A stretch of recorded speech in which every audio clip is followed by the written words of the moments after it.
we talked about privilege with this group, and we asked the students to identify the kinds of privileges that they had or that they saw other people experiencing, I thought it was really powerful. The young woman who talked about that her history was the elective and other students had the ability to have their history as part of the curriculum.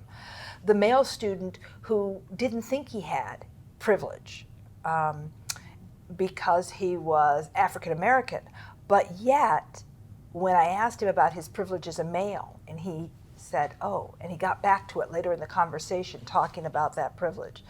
The student who realized that in this situation I was uncomfortable and I was playing basketball with friends, and yet I could walk away from that situation because I wasn't comfortable because most of the other people were of a different race than me.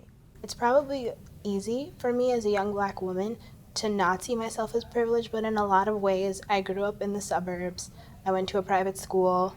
If you think about it, you probably have some sort of privilege just by virtue of you being in college that others don't. And so it's always important to consider yourself on the macro level as opposed to just the micro level.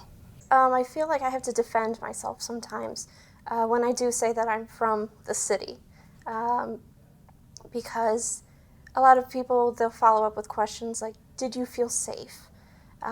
Were you comfortable with the people in your classes? And I have to say that, of course I was, because otherwise they're going to make their own assumptions and they're going to assume what they already had, what they already believed about the city, and that they believe it's dangerous or not a good place.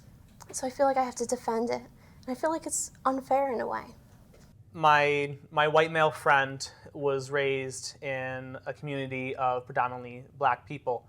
And so when I go to play basketball with him in what is, again, a predominantly Black community on that court, he speaks the language. He speaks in a way that I'm not used to interacting with. And I see what it's like to be surrounded by something in which I am the odd one out, in which I am isolated and it's not comfortable for me. And I find myself struggling to decide, how do I react? Do I try to, quote, speak the language? Do I try to fit in?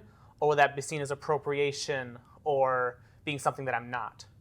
Or, so if I don't do that, is my speaking the way I'm used to, interacting the way I'm used to, only highlight the differences between the two communities that I'm trying to bridge? At the end of the day, despite all this uncomfortableness, this isolation, I know that myself as a white male can still step out of that. I don't have to experience that discomfort all the time. And that in and of itself is a privilege that not everyone has the opportunity to have. How do we engage others in conversations who don't see the value in having these conversations? Some of the more difficult conversations that you can have are confronting people who don't have the same language around race and privilege.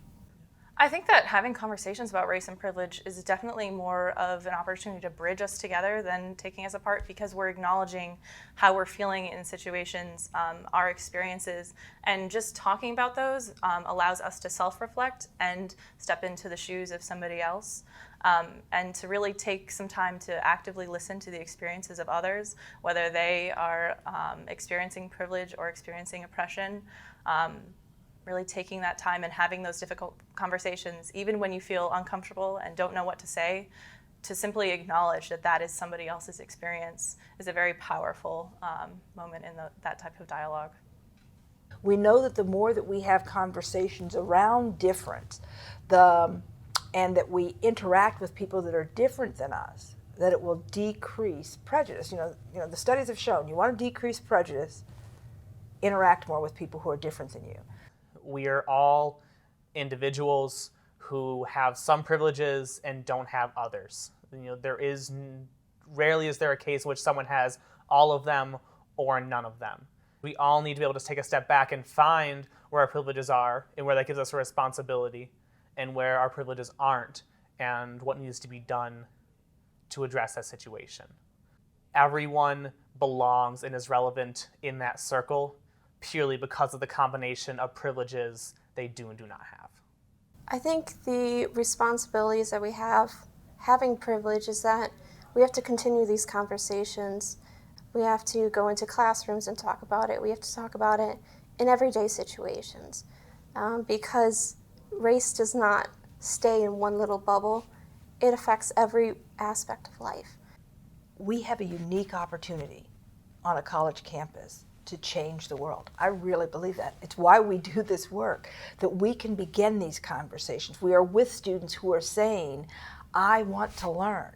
If you look at this group, we had mostly sophomores, juniors, and seniors who were in the room and ready to engage with this. And they talked about what happens when they go home and the people who haven't left home and how those conversations are different. Something about this environment has already piqued their interest and helped them see that this was important for them to start to learn about this, and that they wanted to try to tease out what the issues were and what it meant to them and what their responsibilities were around these issues.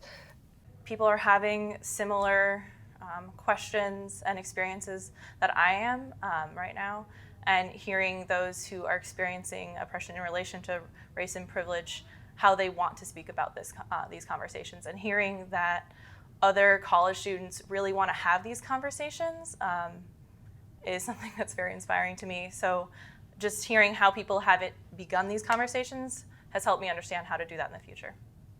Some of the responsibilities that I have or anyone has when they are in a position of privilege is to help to bridge that gap. And that means empowering those who may feel that they are isolated in a situation, giving silent voices the opportunity to speak, knowing when your voice should be silent in order to allow that to happen. So the privilege that they identified, that they connected with, was just really powerful to hear them put those pieces into place. It was an amazing discussion. These students have something going on in the way they teach us and learn from us, and it's an amazing experience.